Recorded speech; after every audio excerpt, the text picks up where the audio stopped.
3, 2, 1.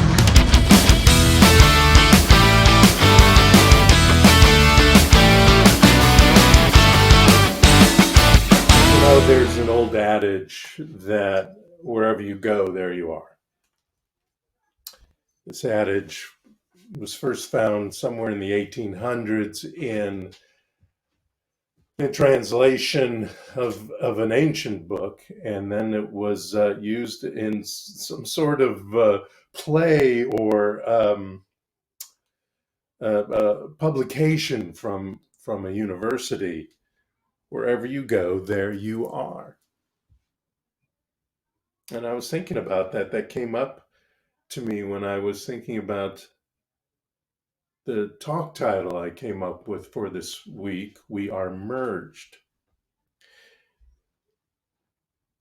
And it came to me that if we move, if you move, or we decide to change our friendships or our jobs, or even decide to watch a different Sunday celebration, maybe even get a divorce, whatever it is in our lives that we purposefully change, and it could be a good thing, it could be a necessary thing, but whether it is or not, when you get there, when you get to the other side, when you get to the new town, when you get to the new job, when you get your freedom from a negative relationship, now your location may have changed, the faces around you may be different, the desk you're sitting at may be new, but all those fears, all those worries, all those victories, your failures, attitudes, gratitudes that you have in mind, your talents, your time, your treasure,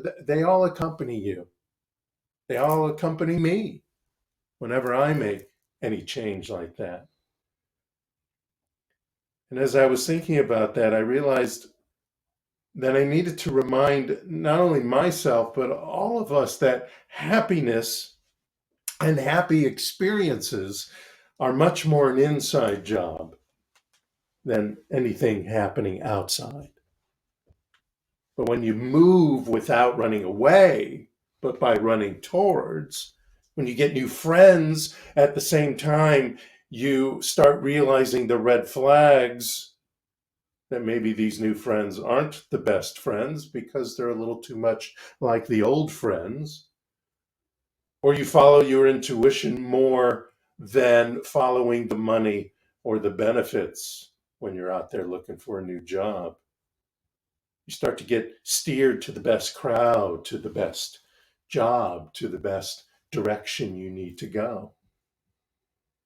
When you go with no or a limited amount of disgust, because that happens when we want a big change. We are sometimes get disgusted with what's going on in our lives, or we downright hate it, or there's some shame attached to it, or victimhood, or chains to the old stories, to the past. When we go with a limited amount of that, or none of that, if we're in the process of working through it, and the move and the change and the newness comes with an appreciation of where you've been. Yes, even if it was a bad experience, even if it was a negative experience, appreciating it because that experience moved you forward. And a gratitude for what you may have learned and what you are learning from that negative experience, and respect for yourself from where you came from. Respecting yourself to have gotten up and made that move, gotten up and gotten out of that relationship, left that job that was not fulfilling you in whatever ways, financially, soulfully, where you want to be in your career. When you do that, you go with more than the excitement of a new location. You go with more of a purpose of what you want to do. A purpose beyond getting out of that situation, getting out of that relationship. A purpose to bust through, soar, and zoom into a greater experience. You move with an acceptance of the full you. That your greatness Well, you go with a reminder that your greatness is inherent. It's inherent. Whether you like it or not, the greatness, the magnificence of you is inherent. It's right there. Your talents that have been optimized already, they come with you when you remember how to appreciate the past, how to respect the process you've gone through. And your knowledge of that which needs improvement, that comes with you, and you have it. You can have it, and you will have it when you decide to. There's a quote from author Barbara Scher, and she wrote, "In the days before automobiles, people in horse-drawn wagons used to sleep if they were tired. They didn't worry about getting lost because the horse knew the way home. Your heart knows the way to your gifts. You can trust it to take you to them." Your heart. When you remember that wherever you go, so too goes divine love, divine intelligence, divine light. You begin to make these changes, not just as new locations, new people, new jobs, new whatever, but transformations of the new you. By connecting with your heart and your gut, as well as your head, your unity with the power and presence of infinite possibilities will override the limitations of your fears, your worries, the stress of your worries, the old stories that seem to be in your way or that were in your way.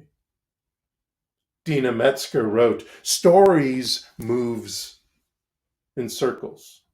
They don't move in straight lines, so it helps if you listen in circles. There are stories inside stories and stories between stories, and finding your way through them is as easy and as hard as finding your way home. And part of the finding is the getting lost. The getting lost. And when you're lost, you start looking around and listen. That's what happens when you feel like you're lost, when you feel like you're lost in that job, when you feel like you're lost in that relationship, when you feel like you're lost in that city you're living in right now. That's when you need to stop and listen. Listen, yes, to your head, but listen more to your heart and your gut. The theme this month has been unify. And unification is a purposeful action. I've been talking about that all month, that you must initiate. I must initiate. Yes, the divine is there. Yes, the divine is within us. But when we want to connect with it, when we want to commune with it, we take the initiation to do that. But it's also an innate action with all the contact numbers, all the addresses, all the coordinates, all the directions you may need. That's already built in. It's already built in to you, to the essence of you. It's what could be called the God positioning system, GPS, the God positioning system, which is always at the ready, just like the one in your car, always willing and considerably able, just like the one on your phone. But you must plug in the destination. You must tell that computer, as far as the global positioning system, where you want to go. And so too, in the God positioning system, you must tell it your destination. You must tell it not just a location, not just what's around you, but how you're going to feel. What it looks like, what it tastes like, what it feels like, this experience you're stepping into. There's a story about these two men.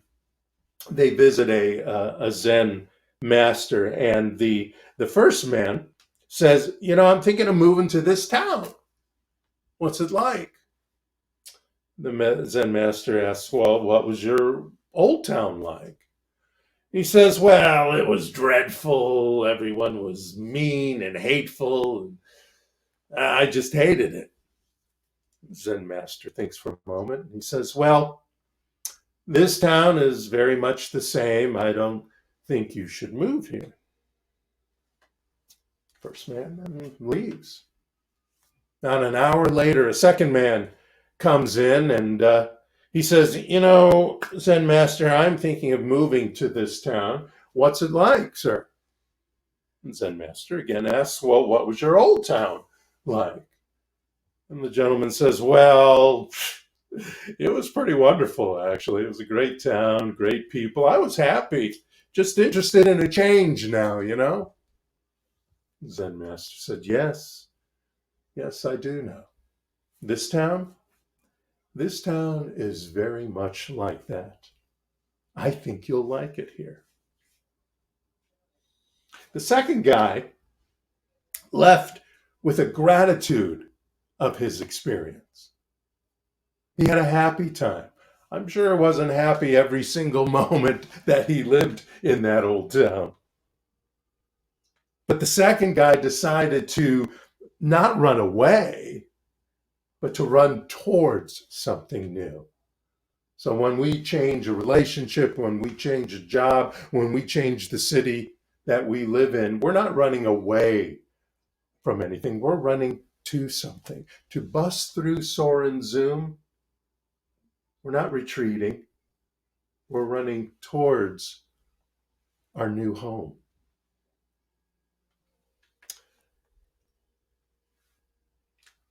What's going on with your self-talk? I bring this up all the time. And as I wrote this note, I was thinking, you bring that up all the time, but that's so important. It's important to me, so it must be important to you too, because I'm not any different than you. What is going on in your self-talk? A new job is great. Leaving a bad relationship, of course, is very smart. And moving to a new place is exciting. But what's your I am statements going on in your brain and thus in your body and thus in your life? Or if you prefer, what are your you are statements? And let me explain this a little bit better. The I am statements. Now, I use a lot of I am statements in the affirmative incantations, and they have power because, you're saying I am. Whatever the I am ... whatever the ... is what you believe you are. But some people prefer the third person so that they're telling themselves, or in some cases, they're telling their younger selves, their child self, you are this, and that. I am proud of you, or whatever is after you are. Some people feel that better. They accept that idea better, whatever comes after the you are. So it matters not whether you use the I am or the you are. Whatever works best for you, you have to listen to it though. It's what you must listen to, what you have decided you are, what you have decided I am. They are your daily connection to the law of cause and effect, the law of attraction, the law of correspondence, whatever you want to call that law that uses your beliefs to manifest into your life, your experiences, all your experiences, good, bad, indifferent. The thoughts, opinions, and declarations of your subconscious are the root of your beliefs. And your subconscious is what really informs you most of the time of what your self-talk is going to be, what's going on in your head all the time. But you can change that because conscious thought overrides subconscious thought. Conscious thought can change conscious thought and thus change your beliefs. And your beliefs, like I said, are your experiences. Daniel Boone, the great pioneer and frontiersman, said, I can't say I ever was lost, but I was bewildered once for 3 days. We may feel lost, we may be lost, or just plain bewildered at times, and that's okay. That's okay. You have to know that's okay. You're not here to have perfect emotions. You're here to respond to any of those emotions in the best way. When we're lost or just bewildered for a few days, it's the precursor, if we allow it, to a transcendence, to an aha moment, to a movement in consciousness and belief, and ultimately an experience. I know we sometimes have bad days. We have sometimes bad weeks or confusing weeks. But it's what we do on the other side. It's what we do as we respond to it that's important. Henry David Thoreau wrote, "It is very rare that you meet with obstacles in this world which the humblest man has not faculties to surmount." Each and every one of us, really, no matter what, can surmount pretty much everything. No, I take that back. Everything. Some things may not go away completely, and I understand that, but we learn how to adapt our lives. We learn how to use that gets in our way sometimes, to learn from, to move through, to even bring happiness in our lives if those things seem to be preventing them. It's how we respond. It's how we talk to ourselves about it. It is how we connect with the universe and the universal intelligence to allow intuition to inform us versus emotions to, most of the times, bind us to that negative experience. I want everyone to get up and go to a mirror. I happen to have one right here. I'll go out of frame if I do it, but I want you to go to a mirror. And I want you to look at there. Look at the reflection. What do you see? Now, are you picking out things you don't like about your face or your body if it's a full-length mirror? Now stop that. That's not what this is about. All that is not useful, especially in this exercise. I want you to look in your eyes only. Just look in your eyes. See all of you. Now, do you see sadness or fear? I want you to look deeper. Look deeper.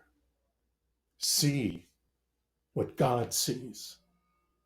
And what God sees in your eyes, what God sees through your eyes, is an expression of itself, is an expression of that divine power and presence, whatever you want to call it. It's specific. This is who you are, a specific, important, individualized version of the greatness that made the sun to warm the planet, made the earth to house all this life that we have on this planet as we know it, a sacred place, a sanctum sanctorum that lives in this vehicle, in this body called you. That's what you see. That's what's in those eyes if you look deep enough. It is at this moment that you are truly and totally merged with God, the great spirit, the divine intelligence, the greatest part of you. Sometimes it takes getting lost to enjoy the joy of being found. And sometimes you need to get a map or use your internal mapping system to get there. And that's okay. And that's good. And that's why it's there. Just like the GPS system in your phone or car puts you on the path towards the quickest and safest way to whatever destination you happen to be going, so too when we merge with the universe in our spiritual practice, whatever that is, and you can choose your own or do a combination, the God positioning system shows us the way. Or the God peace service, also GPS, centers and grounds us to awaken that way. Or the God possibility strategy guides us to the best path. Or the God prosperity syndrome seeps into everything we do. or the God power structure that is always at the ready without judgment is there to illuminate, dominate, accelerate, and transmutate you into joy, happiness, healing, and affluence in all parts of your life.